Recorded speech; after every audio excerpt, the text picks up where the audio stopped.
Ok, bonsoir. Nous avons ce soir avec nous Jacques Manuera. Beaucoup de gens sûrement le connaissent ici à San Francisco, mais on l'a jamais entendu parler de sa vie de businessman ici. Donc j'ai décidé de l'inviter. Donc Jacques, c'est un plaisir de t'avoir ici avec nous sur notre programme. Je voulais peut-être commencer par parler un peu de toi, à part le business. Je pense que tu es bien sûr né en France, n'est-ce pas? Ouais. Dans quelle région? Je crois que tu l'avais mentionné plus tôt. Je suis né à côté de Vesoul. Vesoul? Oui. Et c'est où exactement? C'est très loin de Paris ou c'est... C'est dans Franche-Comté, c'est dans l'est de la France. Non, ok. Donc, est-ce que c'est une grande ville, une peu moyenne ville? Non, ça a été... non, c'est une ville de 30 000 habitants. Ah bon, d'accord. Ouais. C'est quand même assez impressionnant que d'une petite ville comme ça, tu aies démarré et que tu sois venu ici. Ça fait longtemps que tu es venu ici? Tu peux nous expliquer comment peut-être? Oui, ça s'est passé en 77, fin 77. J'étais en Martinique, j'ai rencontré un Français qui était installé à Washington DC, et puis qui m'a parlé qu'il y avait opportunité aux États-Unis. Et de là, j'ai décidé d'essayer ma chance, et puis finalement, je suis resté. Ah d'accord, donc vous êtes venu en touriste et vous êtes resté. Oui, plus ou moins? C'était du tourisme business. Plutôt sans argent, et qui m'a permis de trouver du travail et de pouvoir démarrer surtout. Le démarrage a été difficile alors? Sans capital, c'est-à-dire? Au départ, j'ai travaillé comme cuisinier. Ah d'accord. Puisque cuisinier, c'était en demande? Et puis ça a toujours été mon métier, donc ça a été un travail facile. C'était facile à le trouver à l'époque. Il y avait beaucoup de restaurants français et beaucoup d'hôtels qui faisaient la cuisine française à Washington. Ah d'accord. Et là, j'ai démarré dans un hôtel qui était très connu, qui s'appelait le Fairfax Hotel, qui était le Jockey Club. Le Jockey Club était connu puisque toute la Maison Blanche venait manger, et c'était devenu le restaurant des Kennedy à l'époque. Ah d'accord. Quand ils recevaient tous les dignitaires du... C'est M. Verdon qui était leur cuisinier? M. Verdon était leur chef, mais à la Maison Blanche. Ah d'accord. Et maintenant il est ici? Voilà. Ouais. D'ailleurs, je l'ai appelé et il m'a dit que sa femme était malade et qu'il ne pouvait pas venir. Ouais. Mais il est toujours là. Oui, toujours là. J'ai parlé avec lui avant-hier. Ah bon? Ouais. Oui. Et donc, vous avez dû le rencontrer aussi, c'est ça? Verdon, je l'ai pas. À l'époque, il était déjà à San Francisco. Ah d'accord. Oui. Verdon était chef du président dans les années 60, et après est resté avec M. Johnson, et après est venu s'installer sur la côte ouest, là où il a ouvert le Trianon. Ah d'accord. Ouais. Et donc, vous avez démarré comme cuisinier, et puis tout d'un coup, vous avez eu la bougeotte et vous êtes venu vers l'ouest? Voilà, je suis venu vers l'ouest, et j'ai débarqué à Los Angeles, et après, à l'époque, j'ai travaillé dans un restaurant qui s'appelait... Vous avez oublié? Bon, ça me reviendra, mais... C'est un Français? Voilà, c'était un Français, ouais, c'était... C'est pas grave. Ah, ouais. Et alors, vous êtes resté avec eux combien? Quelques mois, et après, j'ai un ami qui avait un restaurant à Mammoth Lake. Ah bon?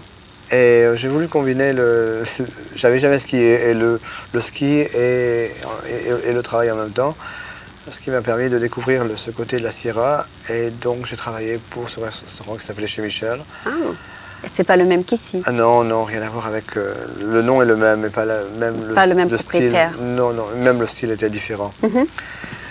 Et puis après, de fil en aiguille, je suis arrivé chez des amis à San Francisco.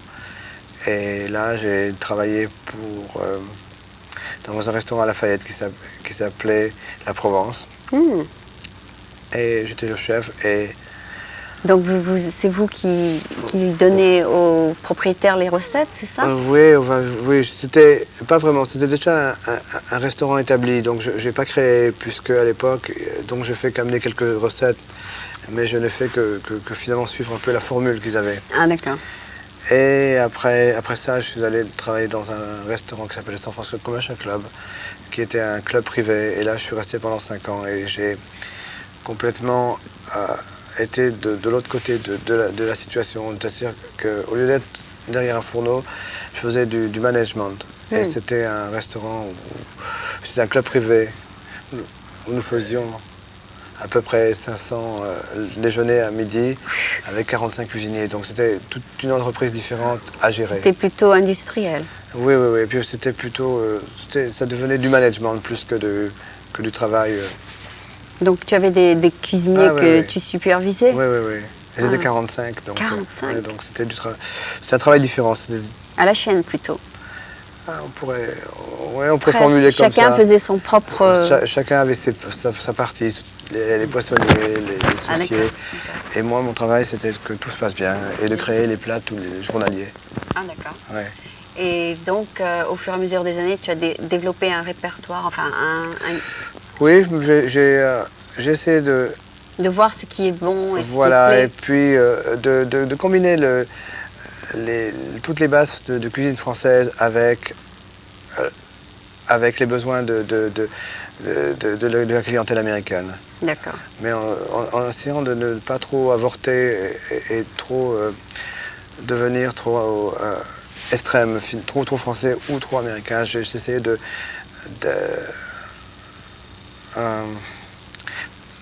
Mais maintenant, ton restaurant, il est plutôt français, non? Ah, il est complètement français. Ah, d'accord. Donc, tu n'as pas mélangé. Non, j'ai pas mélangé, non. J'ai recréé quelque chose qui est une cuisine de région, avec des plats qu'on pourrait trouver un peu dans toute la région, dans tous les départements. Et donc je m'amuse à faire des recettes de chaque département. Et bien sûr, à part les poissons qui sont très, très spéciaux, où il ne faut pas trop s'épancher, il y a du travail à faire, où il ne faut pas trop... mais le poisson, du moment qu'il est frais et bien préparé, en général, ça passe bien. D'accord, Ouais. d'accord. Et vous avez donc du poisson sur votre menu, n'est-ce pas? Bien sûr, oui. D'accord. Ouais. Et donc, au fur et à mesure des années, vous vous êtes dit, vous avez quand même détecté ce que les gens aiment et n'aiment pas, et donc vous avez dit, je vais prendre ce genre de menu, Voilà, parce que c'est ça que les gens veulent. C'est ce que je pense, mais il manquait dans les restaurants français des recettes oubliées, par exemple comme de la blanquette de veau, des navarins d'agneau. Ce que vous faites maintenant? Absolument, oui. Des lapins à la moutarde.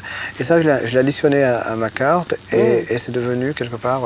Ah oui, c'est vrai, j'ai vu ça sur votre menu blanquette de veau. Oui. Ouais, et c'est devenu quelque chose que les gens reviennent pour, puisqu'il n'y a pas... Parce qu'ils ne trouvent pas? Voilà, peut-être d'autres restaurants essaient de le faire maintenant, mais je pense que les gens reviennent pour ce genre de formule.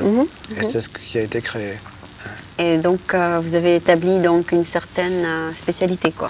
Voilà, finalement, je suis arrivé à spécialiser le restaurant dans ce genre de formule. D'accord. Ouais. Et vous avez donc des repeat customers, c'est ça? Je pourrais dire que parfois, dans certaines soirées, je connais 85% des clients. Ah, parce qu'ils aiment bien. Oui, c'est assez spécial puisque... Et ils vous connaissent quand même mis en plus. Oui, et puis je les reçois convenablement et puis... Ils se mettent à l'aise, ils sont à l'aise. Voilà, et puis je sais que tout se passe bien. Oui, enfin, j'ai l'impression que votre nom est maintenant connu dans la baie, enfin dans la San Francisco, n'est-ce pas? Oui, on a été nommé plusieurs fois par le Chronicle, on a eu des très bonnes revues et puis... après ça, il y a eu on a eu des articles un peu. On a été nommé dans les 100 premiers restaurants de toute la baie. Ah bon? Ouais, puis d'autres articles qui se sont accumulés. Et au fur et à mesure des années de faire un métier aussi exhausting, vous avez quand même assez d'énergie pour continuer? C'est quand même un métier assez exténuant, j'ai entendu. Ah oui, c'est assez, mais je pense que... Vous savez peut-être vous stabiliser? Oui, puis je pense que c'est tout émotionnel. Parce qu'il y a des gens qui restent dans le business 5 ans et puis ils sont craqués, ils sont trop fatigués. Il y en a qui durent un peu plus longtemps parce qu'ils sont un peu plus durs de santé. Je pense que la santé, bien sûr, est un facteur très important et je la souhaite à tout le monde. Et le moral aussi, n'est-ce pas? Je pense que le moral a beaucoup à voir et puis je pense que il faut chaque fois se remettre Tune-up. Voilà, il faut je pense qu'il ne faut jamais laisser les choses... il ne faut pas vivre sur ses lauriers quelque part. Et il faut chaque fois se reconstruire soi-même, se réévaluer. Il faut chaque prendre fois... des vacances peut-être, de temps en temps. Ouais, les vacances, on peut les prendre, oui, c'est un besoin. Je pense que tout le monde devrait prendre des vacances. Parfois, on ne peut pas les prendre, mais il faut savoir prendre des vacances dans sa tête. D'accord, d'accord. Laisser un peu... Voilà, bon, rien n'est parfait, parce que les situations parfaites n'existent pas, de toute façon. On meurt de crise cardiaque avec la perfection. Exactement, c'est ce que je vous disais il y a quelques minutes. Il y a des gens qui meurent au travail parce qu'il y a trop de stress. Et je pense qu'un peu d'imperfection fait le charme de beaucoup de choses parfois. Ah, okay. Personne n'est né parfait de toute façon. Okay. Je suis allée dans votre restaurant, presque tout était parfait par contre. Oui, mais ce que je veux dire, c'est que le besoin, c'est que quand les gens rentrent chez vous, ils se sentent bien, et quand ils partent, ils ont l'impression d'avoir passé une bonne soirée. Okay. Et ça, c'est important, et c'est une des raisons pour laquelle je pense que 85% reviennent. Ah, et je pense que c'est une recette où les gens, bien sûr, il y a d'autres restaurants qui sont peut-être plus parfaits au niveau de l'environnement. Mais je crois que l'ambiance est très importante. Une bonne ambiance ça vaut une chaise confortable. D'accord. Ouais. Et vous m'avez mentionné il y a quelques minutes que pour Noël et le jour de l'an, vous faites quelque chose de spécial. Qu'est-ce que vous faites de spécial? La bûche de Noël ou... Non, la bûche, bien sûr, est inclue dans nos plats. Mais on fait un repas spécial pour Noël. La ham, c'est ça? Vous faites le jambon? Non. On fait une soupe de potiron pour commencer. Après, on fait la dinde? Non, j'ai fait la dinde, j'ai fait l'oie dans les années précédentes. Et cette année, j'ai décidé de faire un beau filet de veau avec des champignons sauvages, tout des légumes un peu spéciaux tout autour. Quelque chose de différent? Une salade, et une bûche de Noël. Ah, d'accord. Ouais. Et vous donnez quelque chose en plus pour fêter la fête, quoi. Enfin, je sais pas, il y a toujours quelque chose en plus aux fêtes. Peut-être le champagne, non? Je sais pas. Le champagne sera sur le menu, Nouvel An, bien sûr. pour le Nouvel An. Le champagne sera inclus pour le Nouvel An. Je pense que le 24 au soir est une soirée familiale. Ah, d'accord. Et c'est une soirée où finalement les gens viennent manger relativement tôt parce que pour la plupart vont à la messe de minuit, donc ils viennent manger avant la messe, okay. Avant d'aller à la messe. Ah, le 31 au soir, c'est une soirée totalement différente. C'est une soirée où on veut traverser l'année, voilà, on veut traverser l'année. Donc on reste plus tard. Voilà, on reste plus tard, on fait sauter des bouchons de champagne et puis on se souhaite la bonne année. D'accord. Et puis on fait un peu de musique. Voilà, on met la musique et puis on tape sur les casseroles s'il faut taper sur les casseroles et puis voilà. Quel genre de musique vous aimez? Quel genre de musique que j'aime? Personnellement? Non, que vous aimez jouer dans votre restaurant. Oui, et personnellement aussi. Oui, bien sûr, bien sûr, mais on est assez traditionnel. On a de la musique française, on essaie de recréer l'ambiance un peu parisienne, donc avec cette musique française mélangée entre les anciens artistes et puis les nouveaux, et puis tout un mélange d'artistes. Ouais. Oui, je voulais toucher peut-être à l'aspect dont vous avez mentionné très brièvement en rentrant, c'est cet aspect de café-restaurant que vous avez créé, c'est ça? Oui. Alors, vous pouvez expliquer? Le café-restaurant, puisque je suis dans un quartier et j'ai décidé m'intégrer au quartier. Donc je m'étais aperçu que finalement il manquait quelque chose dans ce quartier. Il manquait où les gens pouvaient se réunir le matin, par exemple, pour leur déjeuner, prendre des croissants, du pain. Voilà. Et vous êtes ouvert le matin alors? Nous sommes ouverts le matin aussi. Et au début, ça a été une opération un peu qui s'est développée par elle-même, où les gens commençaient... C'est expérimental. Voilà, et finalement ça a marché. Et les gens venaient s'asseoir et prennent le café. Et j'ai la terrasse, bien sûr, et l'été, les gens viennent Mais c'est sympa, ça fait un peu Paris, quoi. Voilà, puis comme ça fait face à l'est, eh bien on est noyé par le soleil. En San Francisco, c'est toujours entre guillemets, mais quand il fait beau, il fait beau. Pendant l'été, oui. Voilà, ouais. Surtout, vous avez eu de la chance alors cette année. Il y a eu beaucoup de soleil. Cette année, on a tous été privilégiés. Hein. Vous étiez le soleil tous les jours. Voilà, presque tous les jours. Voilà. Donc, vu le succès de ce restaurant, vous avez donc décidé d'en ouvrir un autre, c'est ça? Voilà. Et il sera où? Eh bien, il sera près d'Alamo Square. Alamo Square. Alamo Square, c'est le fameux Victorienne, près du parc, où quand on voit San Francisco, on voit toute cette allée de Victorienne. Ah, d'accord. Et c'est un quartier qui commence à revivre. C'est un quartier qui était un peu difficile à cause des projets qui étaient Ah, installés. maintenant ils l'ont enlevé. Les projets ont été éliminés Donc il y a une nouvelle atmosphère. Absolument. Il y a beaucoup de nouvelles. Il y a des très belles victoriennes qui sont refaites et des gens qui rénovées. s'installent là. Oui, des choses toutes des nouvelles reconstructions, rénovations, et qui redonnent le charme à ce quartier. Ah, super. Et voilà. Et moi, j'ai Vous avez aimé l'endroit? aimé l'endroit. Ouais. Ah, d'accord. J'ai aimé l'endroit. Vous avez suivi votre instinct un petit peu, c'est ça? C'est un peu ça. Et donc on va réouvrir, on va ouvrir bientôt. Et il y aura les chaises dehors aussi? Non, malheureusement, on n'a pas d'accès sur le trottoir aussi Ah, facile, d'accord. puisque Ah, d'accord. la pente, elle est assez difficile. Donc ce sera plutôt un restaurant. Voilà, mais un restaurant de quartier, on serait spécialisé dans les poissons. Ah, d'accord. Le Et frère ce ne sera pas le même menu alors? Non, je ne peux pas remettre le même menu, ce serait un peu... Je pense que ce serait gâcher beaucoup de choses, ce serait gâcher la créativité. Ce ne serait pas Baker Street Bistro No. 2, non? Non, pas du tout. Je ne m'attache pas à ces choses-là. Je pense qu'il faut chaque fois recréer des choses. Ok. Et qu'est-ce que vous avez décidé de faire alors? Eh bien, un restaurant spécialisé de spécialité de poissons. Beaucoup de poissons. Beaucoup de poissons. J'ai le frère, mon nouveau partenaire, qui travaille pour Alain Ducasse. Et Alain qui est sous-chef, Alain Ducasse, qui est un des plus grands, qui est en ce moment un des grands chefs français. Même, Et il un des connaît premiers. beaucoup de recettes, c'est ça? Voilà. Ah, Et donc on va il veut l'engager? Oui, puisque c'est le frère de mon partenaire. Ah, super. Et donc, il viendra pendant 4 mois pour nous aider à... Juste pour démarrer, c'est ça? Voilà. Donc, Et pour aider à mettre en place les recettes? Voilà. Ok. Et comme mais avec des recettes très créatives, que moi je veux rester très populaire pour les prix. C'est-à-dire qu'on pourra manger pour des prix... Parce que souvent c'est assez cher. Le moins cher, je crois que c'est qu'on appelle le trout, c'est pas cher. Oui, mais non, on pourra faire des plats très accessibles. Des poissons même demandés ici, mais à des prix très accessibles. C'est ce que je veux faire. Red Snapper, moi j'adore. J'adore ça, si vous voulez mettre ça dans votre menu. Le rouget. Ça s'appelle Red Snapper. Ouais. C'est du rouget, mais c'est comme des filets, vous savez. Oui. Moi, c'est la famille du rouget. Oui, c'est une des familles du rouget. Ouais. Ouais. Moi, j'aime bien ça. Ça a un très bon goût. Oh, puis il y a des tas de poissons, c'est intéressant.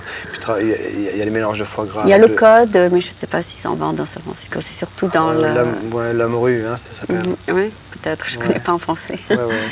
Donc, vous allez faire une petite variété, c'est ça? Voilà, on va faire une variété de poissons. D'accord. Avec des crustacés, bien sûr.